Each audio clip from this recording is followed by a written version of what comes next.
People have asked me for the last 24 years, how do you develop an above-average income? And the answer is, become an above-average person. Develop an above-average handshake. Some people want to be successful, they don't even work on their handshake. As easy as that would be to start on. They let it slide, they don't understand. Develop an above-average smile. Develop an above-average excitement. Develop an above-average interest in other people. Develop an above-average intensity to win. See, that'll change everything. Probably one of the most frustrating experiences in life is looking for an above-average job with above-average pay without becoming an above-average person. It's called frustration.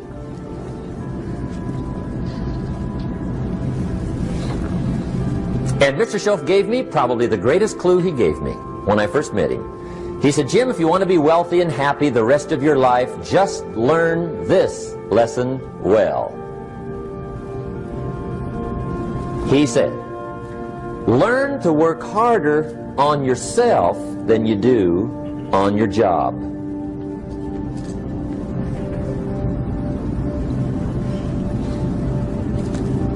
Then Mr. Shoaff gave me probably one of the most important clues among so many things he taught me, but this was in those early days. Mr. Shoaff was very kind, but he was also very abrupt. And he had these interesting questions to ask. I'm giving him a little rundown one day on how things hadn't worked out for me. He said, Mr. Rohn, I've got the answer for you if you will listen carefully. And listen carefully I did that day and for the next 5 years. If somebody's wealthy and happy, you gotta listen. He said, Jim, I've only known you a short time. But he said, it's already my honest opinion that for things to change for you, you've got to change. That wasn't quite the answer I was looking for. But that's the answer he gave me, and I pass it along to you. For things to change for you, you've got to change. Otherwise, it isn't going to change. Before I met Mr. Shoaff, I used to say, I sure hope things will change. Right? That seemed to be my only hope. If it isn't going to change, I'm in serious trouble. And then I discovered it isn't going to change, so I'm in serious trouble.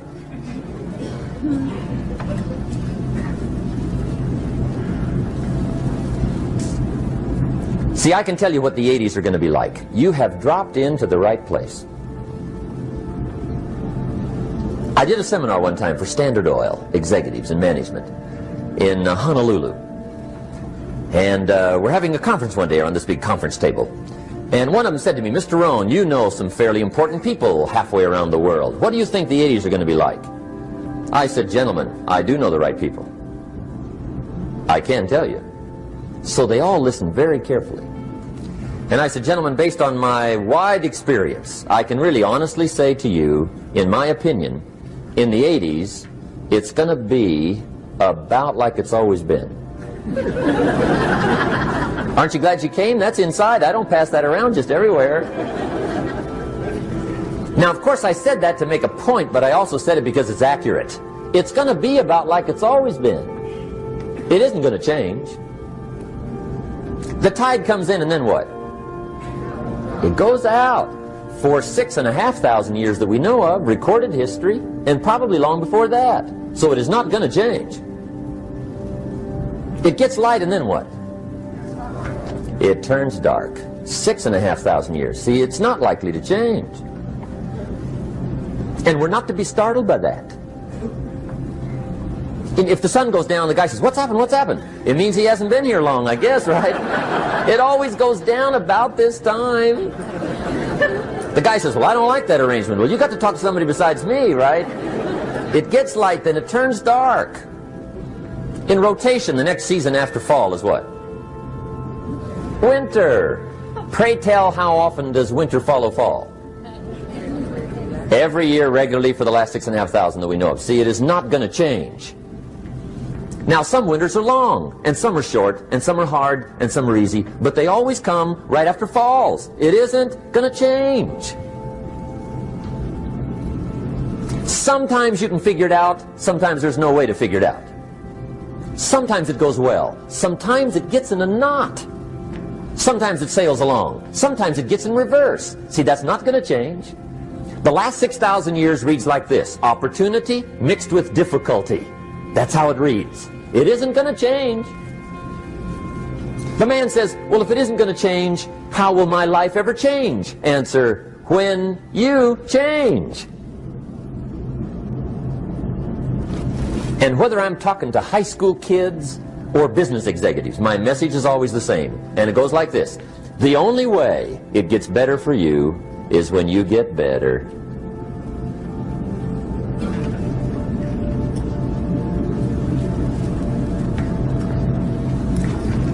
Let me give you the 4 major lessons in life to learn. Here's 4 majors. It's good to study the majors.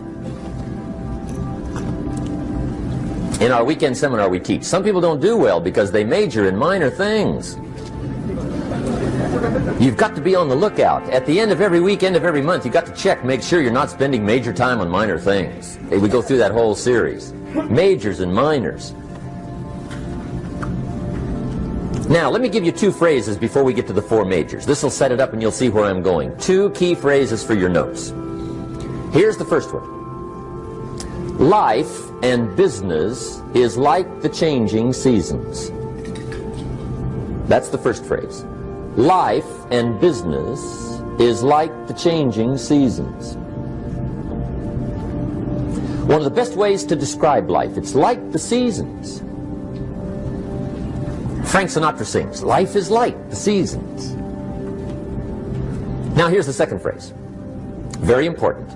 You cannot change the seasons, but you can change yourself. You can't change the seasons, but you can change yourself. And see, that's how life gets better for you, not by chance, but by change. Now, here's the 4 major lessons in life to learn. I've got my first book finished, came out a couple of weeks ago. This is in it, the 4 major lessons in life to learn. Here they are. Number 1, learn how to handle the winters. That's lesson 1. They come right after falls, with regularity. Some are long and some are short and some are hard and some are easy, but they keep coming.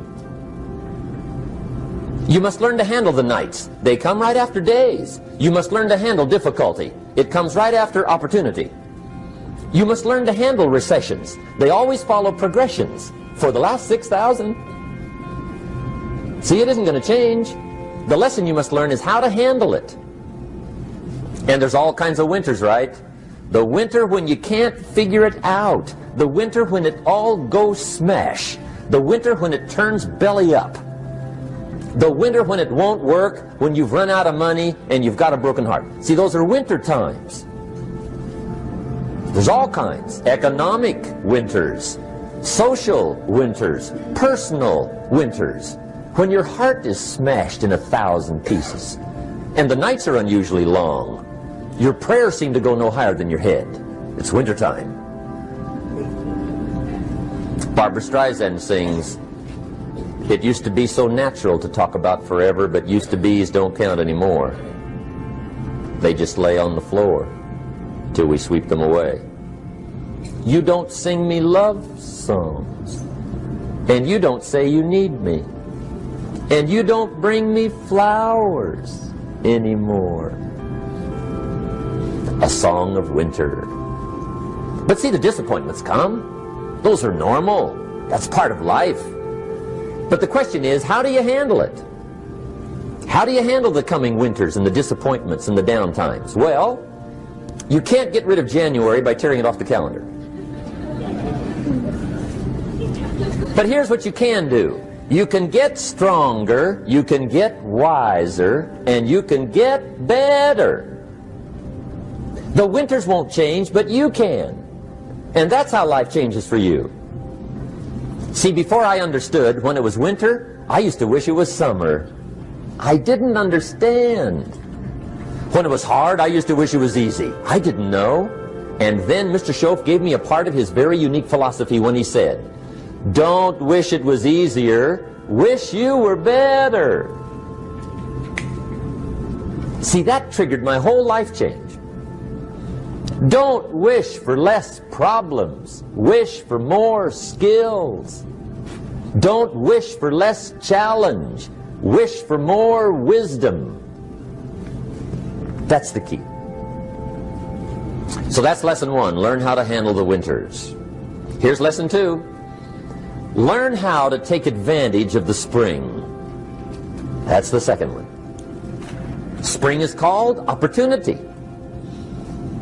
And spring follows winter. What a great place for it. If you were going to put it somewhere, that'd be the place to put it, right after winter.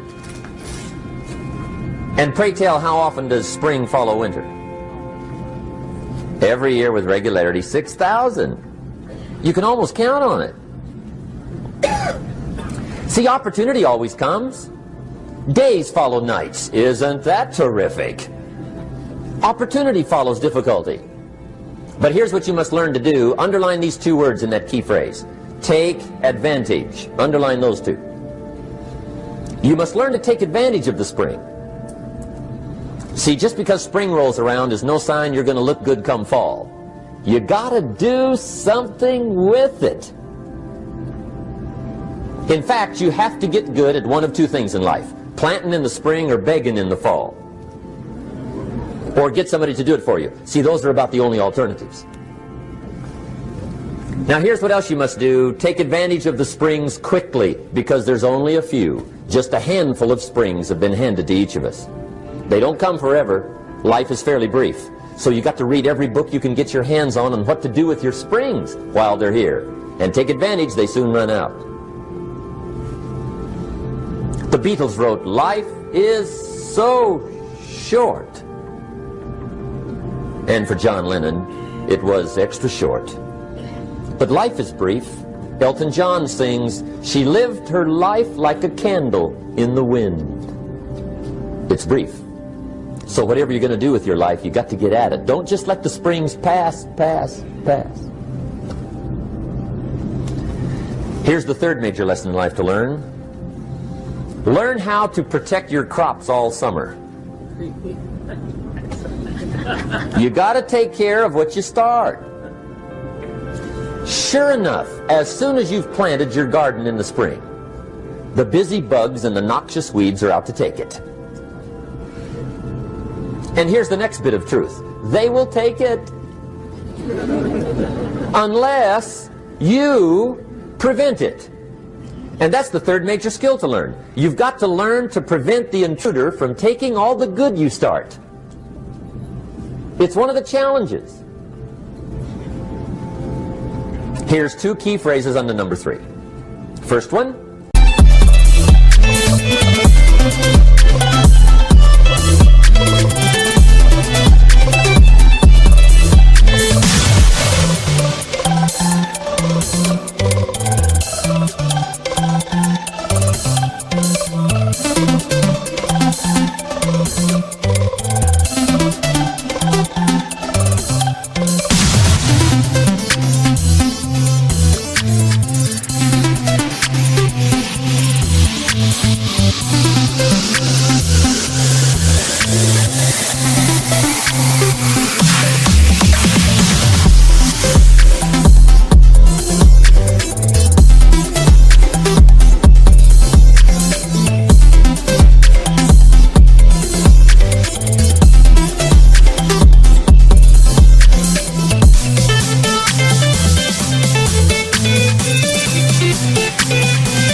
Good will be attacked on this planet. Maybe not the next one we get to, but on this one, all good will be attacked.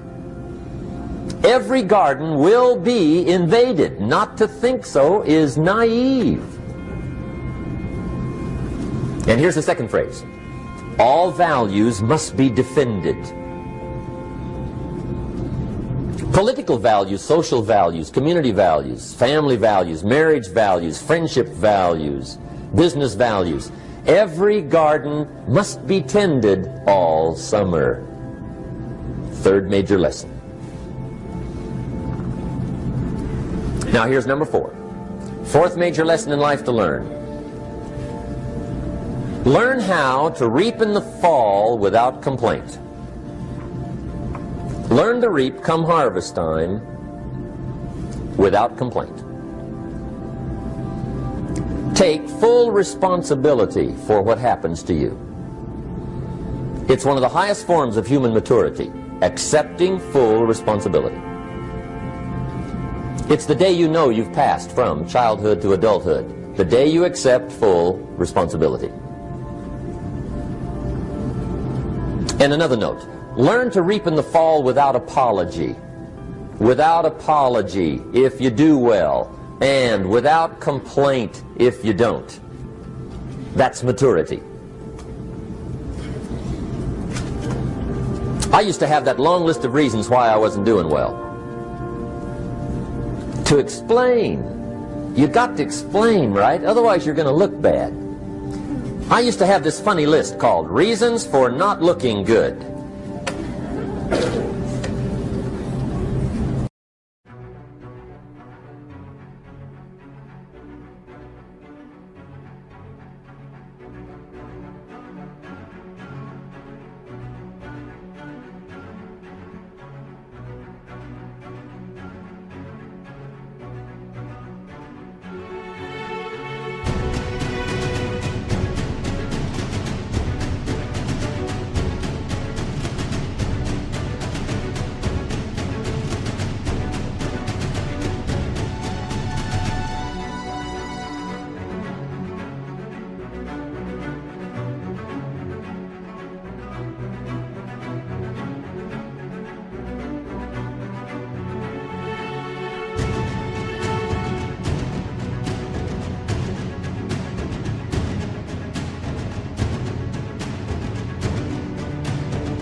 I used to blame the government.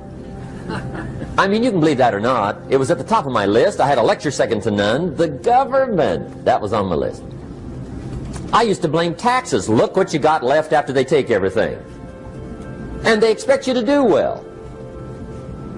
That was on my list there. Prices, that one's easy, right? You walk into the supermarket with $20, come out with a little half bag. So I had that on my list. I used to blame the weather. I blamed the traffic. I used to blame my car. I blamed the manufacturers. I used to blame the company. I blamed company policy. I used to blame the training program. I blame my negative relatives. They were always putting me down. I blame my cynical neighbors. They're just selfish, looking out for themselves. Won't loan you money? They were on my list.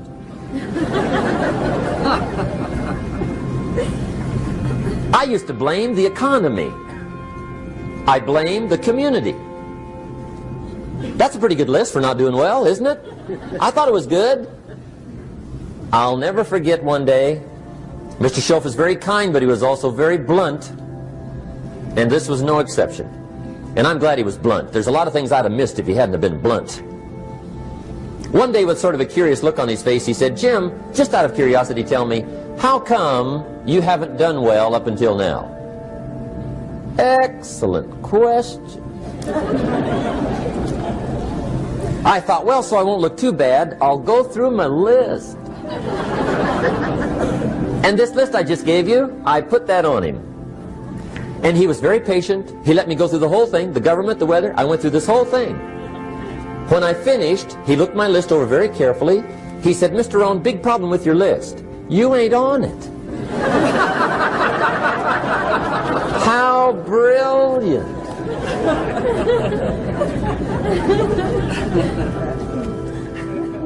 When I went to work for him a few months later, I learned very quickly to tear up my list, reasons for not doing well, and I threw it away. And I got me a fresh piece of paper. and I put one word on it. Me. There's a Black Heritage spiritual that says it's not my mother nor my father, nor my brother nor my sister, but it's me, oh Lord, standing in the need of prayer. See, I used to blame everything outside. And then let me give you a little philosophy that helped turn my life around. For your notes, here it is. It's not what happens that determines the quality or the quantity of your life. It's not what happens. And the reason is because what happens to about everybody. No different. The sun went down on all of us last night. A common event, a happening. And I found out that the same things can happen to two different people. One gets rich and one stays poor. Why is that? It's because it's not what happens, but rather it's what you do that changes everything. So that's a key phrase. It's not what happens, it's what